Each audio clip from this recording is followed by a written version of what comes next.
Okay, now in this video we turn to our primary example of the ruler we just spoke about in the previous video, the one called the Archon, and that's this fellow Solon. Now Solon has an interesting separate history about him, which I'll take you a few moments to relate. It's not necessarily something historically important, but it's a rather interesting anecdote. Solon apparently took a trip through Asia after he completed the legislation that he passed at Athens.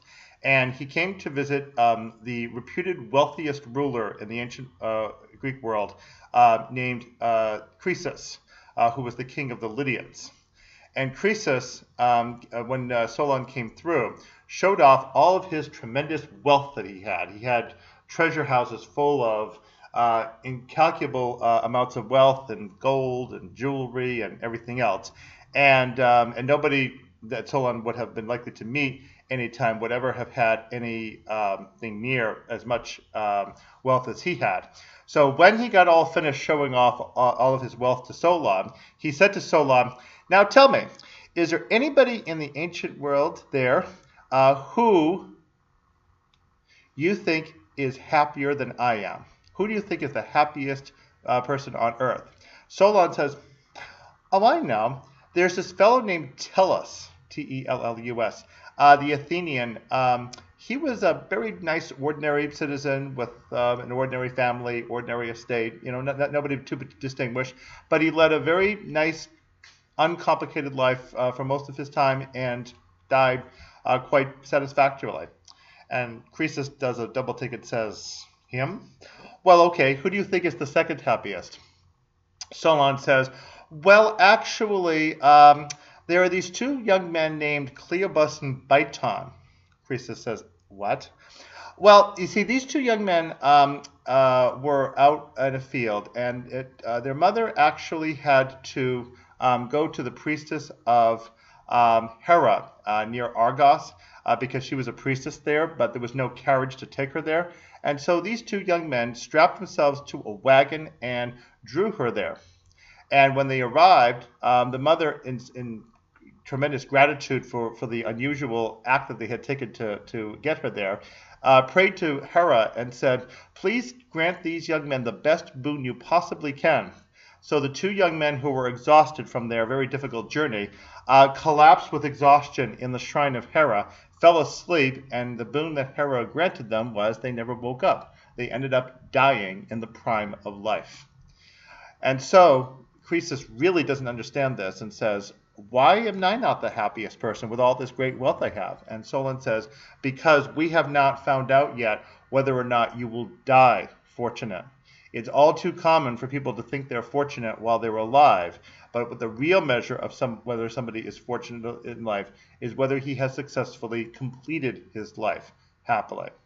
These turn out to be prophetic words because Croesus later would in fact be conquered by the Persian Empire coming in from the east, in your direction, the east. There we go. Coming in that way, he crossed the Halys River to try to conquer them, and instead they got him. As a result, they overthrew the Lydian Empire and took him prisoner. So he ended up, of course, losing all of his wealth and becoming a servant to King Cyrus the Great of Persia. So Solon did understand what he was talking about. Now, this story is narrated to us by the historian Herodotus. We do not know if, in fact, it is a true story. It's, I think, suspected to be apocryphal. But nonetheless, it does illustrate the reputation that Solon had as a very wise man. And even in later literature, you sometimes can see the name Solon used to refer to somebody as a wise person. Now, Solon did carry out some very ambitious legislation as Archon of Athens, including altering the government to make it much more democratic in a loose sense of the word. There were a couple of problems that Solon had to deal with.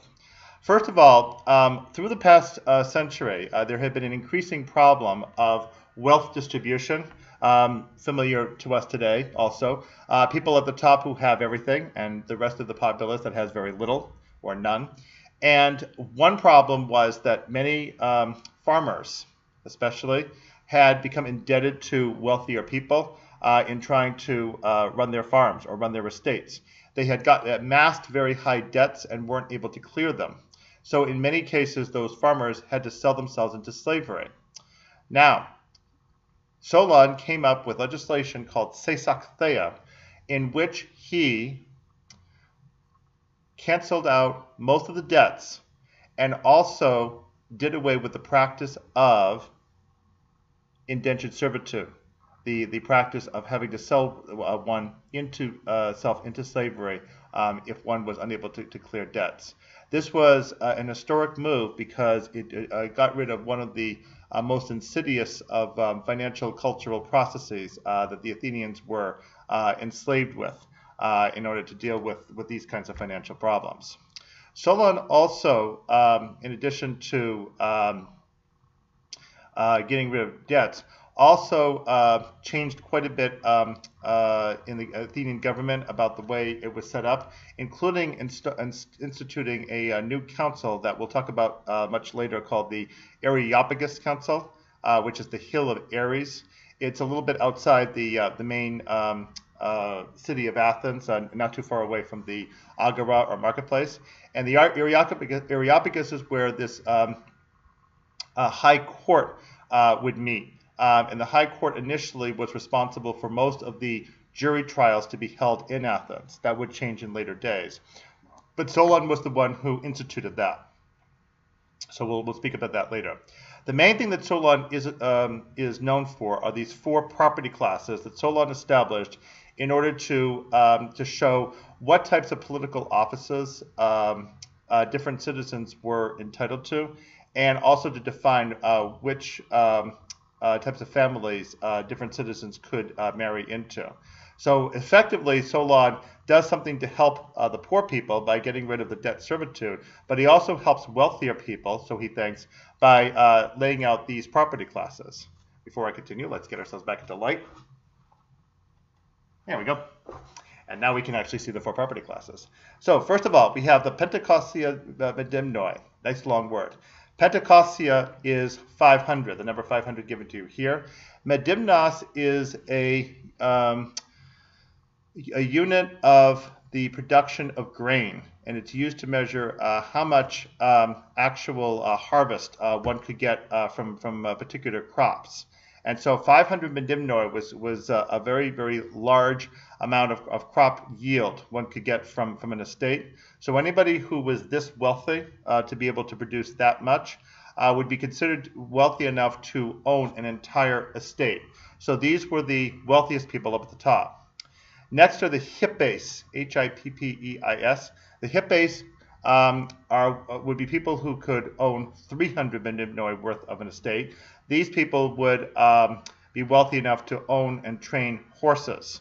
The cavalry in most ancient armies was the prime position that one could hold if one was serving in the army, because only relatively wealthy people could, in fact, own horses and be able to take care of them and train them properly. So the Hippeis were the next step below the 500, but still fairly well off. The Zeugitai, Z-E-U-G-I-T-A-E, Zeugitai are citizens who own 200 medimnoi worth of estate, and they are wealthy enough to own a team of oxen.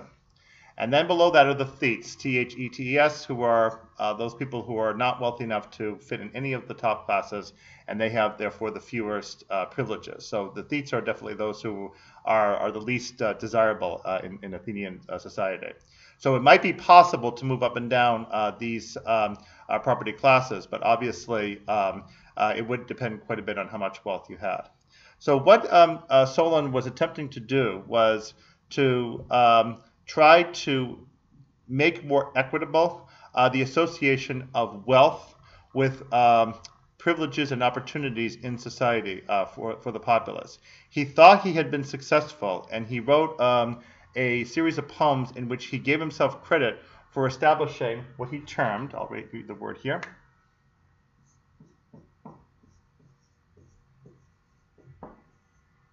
eunomia, which is probably the closest that ancient Greeks would have referred to democracy, because even though they had the word democracy in their language, they did not use it for much later, and thinkers did not necessarily believe that democracy was the most favorable form of government.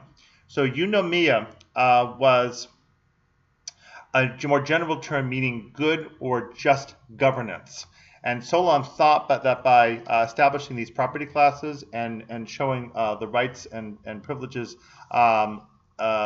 associated with each one, that he had given a sense of fairness to the Athenian people.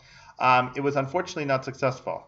And the later decades would demonstrate that Solon's efforts, although definitely well-intentioned and certainly appreciated and very important for the development of later Athenian democracy, were unfortunately not adequate to deal with the crises of his time.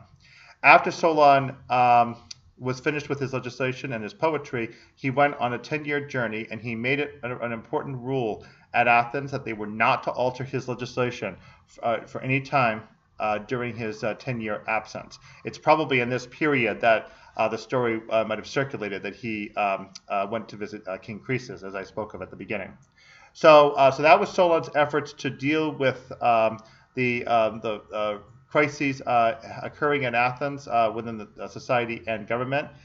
We will now, in our next video, turn to the next stage in Athenian history, in which we discover that, in fact, Solon was not actually successful in righting the wrongs, that the next ruler, Pisistratus, had to do quite a bit to correct this.